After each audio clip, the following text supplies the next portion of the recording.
all of my adult life, I have struggled with creativity. And I think that's a very normal thing, right? Whether you call yourself a creative person or not, or think of yourself in that way, we all kind of struggle to have our giftings and our skill set and our ideas fit in, right, with what we think is what we think our gifts and ideas should, how they should fit in, right? We all see ourselves kind of, I think, in our minds in this ideal setting. And as creatives, there's some setting, maybe it's not a super visualized thing or something that's super crystallized in your mind, but there's this vision of ourselves as a creative that we see ourselves. We see ourselves creating and making, and we see it being in harmony with the world, and others recognizing the gifts that we have and appreciating our art and appreciating us, the artist.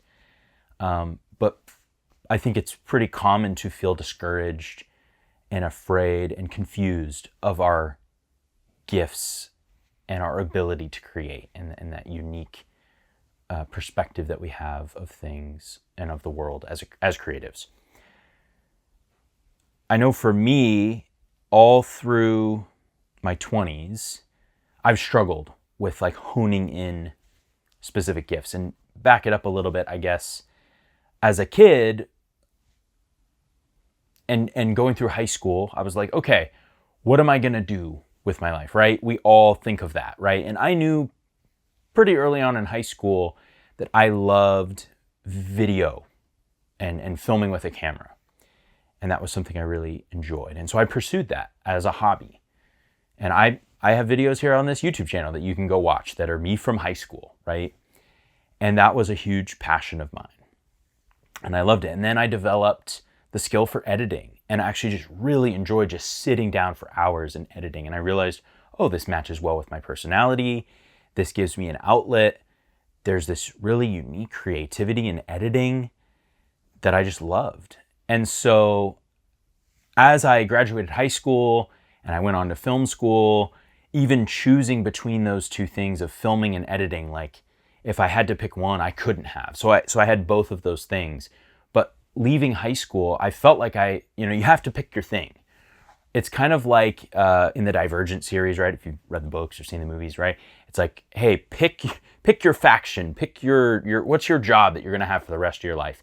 That's kind of how I felt. And I don't know if that was a societal thing, pressure from adults in my life, or just me and my own rigid thinking. But I had this rigid thinking about myself as a creative, what I could and couldn't do. And like there was a limited amount of things that I could say, hey, as a creative, this is what I do. I do X, Y, and Z. And so for me, it was like, okay, it's filming and editing. I couldn't even pick between one of those. So I went into film school with that in mind. And it wasn't a big deal back then, but I just kind of struggled with like, what do I do? Who am I as a creative? Am I this type of filmmaker? Am I this type of editor? And so as I started to make my way through my 20s, I really struggled with that of like, okay, am I a music video guy? I was working with nonprofits. Am I the nonprofit guy? And I really felt like I had to kind of niche down and that I had to pick something. And so even my experience with YouTube was like, well, I'd love to start a YouTube channel, but what would that look like? Would it be helping artists in this way? Would it be helping creatives over in this specific way? Do I do editing tutorials? Because that's kind of my main thing right now. Like what can that look like? What should that look like, really? And so I had this rigid thinking about my own creativity. And lately, and really in just like the last year or so, I have felt this freedom beginning to, this weight kind of begin to lift off of me, and my perspective has started to shift and change, knowing that as a creative, that creativity isn't limited to like a specific box or a specific thing, or, how do I express myself on Instagram? Like, no, we are all complex people, complex individuals. And so maybe for your business, it might be nice to kind of say, hey, I'm this guy. I've got a drone and I'm the drone video guy. Or I'm a boom operator and I do sound. Like maybe it makes sense for money-making purposes, business purposes. I'm not talking about any of that. Don't listen to me right now for advice on anything business or money-making related. This is purely just what I've been learning about my own creativity, that it is unlimited. And so I've been able to explore my creativity, thankfully, in my job, in my 9-to-5, and I work for my church, and I'm the communications manager. And in that role, I've just realized, hey, I enjoy writing. And I enjoy writing for social media captions, not as much. I've enjoyed writing for blog posts or newsletter things. I've enjoyed writing scripts for videos. I'm not using a script right now, but for my job, I do that. And things like that. Graphic design. Like, hey, I like editing, but there's elements of graphic design or web design that I enjoy and appreciate. And it doesn't mean I'm the best at it. It doesn't mean I'm great at it, but there is some joy that is sparked in me when I am pursuing those things. So, yeah, I would encourage you to not feel like you have to niche down or have this rigid box around your creativity and who you are as a creative. You are so much more as a creative than I think you've experienced up to this point. And so I would love to encourage you in that. I would love to encourage you to be, just thinking beyond wherever you're at. Like I said, for me, it was, okay, I'm a filmmaker and an editor and I want to do freelance, but what type of freelancer am I? What types of videos do I do? And I see even now, like all these people who have specific things on their Instagram, like I'm known for this thing. And it's like, oh, if you do that, you're going to get more work. Or if you do that on YouTube, people are going to appreciate you more, or you're going to get more views and more monetary gain. But that's not what I'm concerned about right now, in just this pursuit and this opening up.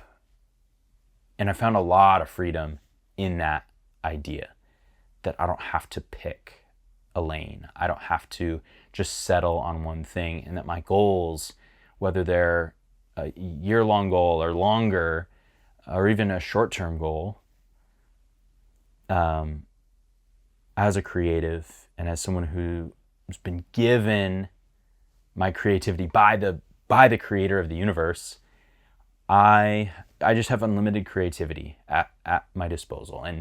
And packaging that is one thing, right? There's a skill set to your creativity, right? That is separate from the actual joy and ability to create, right? If you have an idea for something, you can create it. The execution of that comes from the skills, and that comes from practicing, right? If I want to make a video that looks professional, that meets a specific purpose, well, I need some skills to be able to do that. So I'm not really talking about that. The skills are important. But if you have an idea, don't feel like you have to limit it. Oh, that's outside of my lane, or that's outside of my niche. My challenge for you would be to think of one thing that you have been afraid to create. For me, it was graphic design. I'm not saying I'm good at graphic design. And I don't always enjoy graphic design, but there are elements of design that I love. And so for me, it was stepping out and actually being willing to do that and to mess around in like Adobe Express, which is super basic, but really fun to use. And just learning, oh wow, I can create things that I find satisfaction in and are useful, and I can develop my skill sets. That'd be my challenge for you, is what is that one area that you've been afraid, or you have tried so hard to be known as, I'm this type of creative, or I do this type of work. Step out, and maybe again, like if you have a business or something, okay, maybe this is separate from your business, but something that is you, that is a way of you expressing more of yourself. Because that's what I think. I think when we're allowed to be kind of the full version, the full artistic version of ourselves, that we become a fuller version of ourselves. I don't know if that made any sense. When we're able to create more fully, we as people are representing ourselves more fully to the world. And I think that's what we're called to do as people. So that is those are my thoughts. And yeah, if this has helped you at all, yeah, feel free to follow along for more videos. And thank you. I really appreciate it.